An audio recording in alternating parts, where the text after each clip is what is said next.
नमस्कार दोस्तों, आपका स्वागत है हमारे YouTube चैनल में। दोस्तों, इस चैनल में हम आपको दिखाते हैं ब्यूटी टिप्स, हेल्थ प्रोडक्ट और बहुत सारी इम्पोर्टेंट जानकारी जो आपके स्वास्थ्य से जुड़ी होती हैं। अगर हमारी वीडियो आपको थोड़ी सी भी इंफॉर्मेटिव लगे तो प्लीज हमारी वीडियो को लाइक जरूर करना और सब्सक्राइब करना बिल्कुल मत भूलना। इस वीडियो में आपको बताएंगे कि आपको हाई ब्लड प्रेशर को कंट्रोल में कैसे रख सकते हैं। सबसे पहले जानते हैं कि क्या है हाई बीपी या हाइपरटेंशन। हाइपरटेंशन का डायरेक्ट कनेक्शन हार्ट से होता है।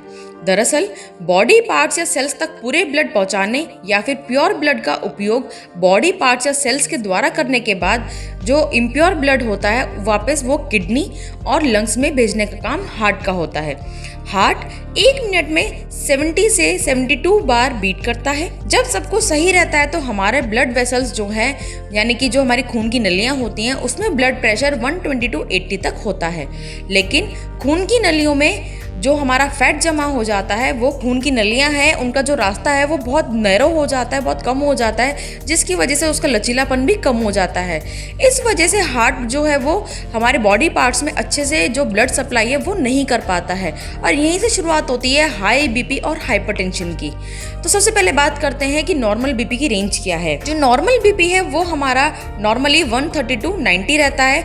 अगर आपका बीपी हाई है तो उसमें 180 to 120 रहता है। और जो हमारा हाइपरटेंशन है उसके मेन सिम्टम्स क्या होते हैं, उसमें आपका सिर दर्द हो सकता है, थकावट, चिड़चिड़ापन या बहुत जल्दी गुस्सा आ जाना, आंखों में परेशानी होना या इरिटेशन होना, सीने में दर्द होना, जैसे कि कभी कभी भी हमारे राइट या लेफ्ट साइड में पेन होना स्टार्ट हो जाता है बॉडी में, सांस लेने में तकलीफ होना, धड़कन एकदम से कई बार बढ़ जाती है, कई बार कम हो जाती है, कई बार थकावट महसूस होती है और कानों में सनसनाहट होना, जैसे कई बार बैठे बैठे लगता है कि हमारे कानों में कुछ अजीब सी आवाज़ सुनाई दे रही है या हमारे जबड़ों में कुछ अजीब सी जड़कड़न होना।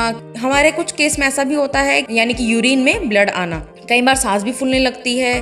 तो जो हाई ब्लड प्रेशर को कंट्रोल में करने का सबसे पहले आपको यह जानना जरूरी है कि बीपी होने के कौन कौन से कारण हो सकते हैं। तो चलिए सबसे पहले बात करते हैं हाइपरटेंशन के कारण की। अगर पेरेंट्स को हाइपरटेंशन की शिकायत रही है तो बच्चों में भी यह परेशानी हो सकती है। अगर हम रूटीन और लाइफस्टाइल को दुरुस्त रखें तो हाइपरटेंशन की समस्या से बचा जा सकता है। अगर हमारी लाइफस्टाइल बहुत खराब है, जैसे कि हम देर तक जागते हैं, सुबह देर तक सोते हैं, ना जॉगिंग करते हैं, ना फिजिकल एक्टिविटीज होती हैं, सूरज की रोशनी से दूर रहते हैं, नींद पूरी नहीं हो पाती है, तनाव रहता है, मेहनत करने से पसीना नहीं निकलता है क्योंकि एसी वगैरह में बैठे रहते हैं, तो हम काम तो कर रहे हैं, वर्कआउट कर रहे हैं, लेकिन हमारी बॉडी से स्वेटिंग नहीं होती है। ऐसे तमाम कारणों से हमारी जो लाइफ है वो पूरी तरीके से डिस्टर्ब हो जाती है और इसका जो नतीजा है वो हाइपरटेंशन में कन्वर्ट हो जाता है। और हाइपरटेंशन के साथ साथ वो मोटापे में या किडनी की समस्याओं में, इन सब चीजों में वो कन्वर्ट हो जाता है। और अगर आप अपने डेली डोज में अगर आप नमक ज्यादा खा रहे हैं तो भी आपके शरीर के लिए वो बहुत नुकसानदायक हो सकता है। तो आप शरीर के लिए जो नमक है वो है तो जरूरी, लेकिन जब इसकी मात्रा शरीर में ज्यादा हो जाती है तो बीपी बढ़ जाता है। दरअसल इसकी वजह यह है कि खून में सोडियम की ज्यादा मौजूदगी खून के संतुलन को बिगाड़ देती है और किडनी की कार्य क्षमता को घटा देती है। इससे किडनी ब्लड में मौजूद पानी को पूरी तरह से फिल्टर नहीं कर पाती, फिर शरीर में पानी की मात्रा बढ़ जाती है। इससे दिल पर और बहुत ज्यादा दबाव पड़ना स्टार्ट हो जाता है, जिसकी वजह से भी बीपी बढ़ना स्टार्ट होता है। और अगर आप ज्यादा नॉनवेज खाते हैं तो जो नॉनवेज है वो भी ज्यादा खाना ठीक नहीं है, उससे भी बीपी जो है वो इंक्रीज होता है।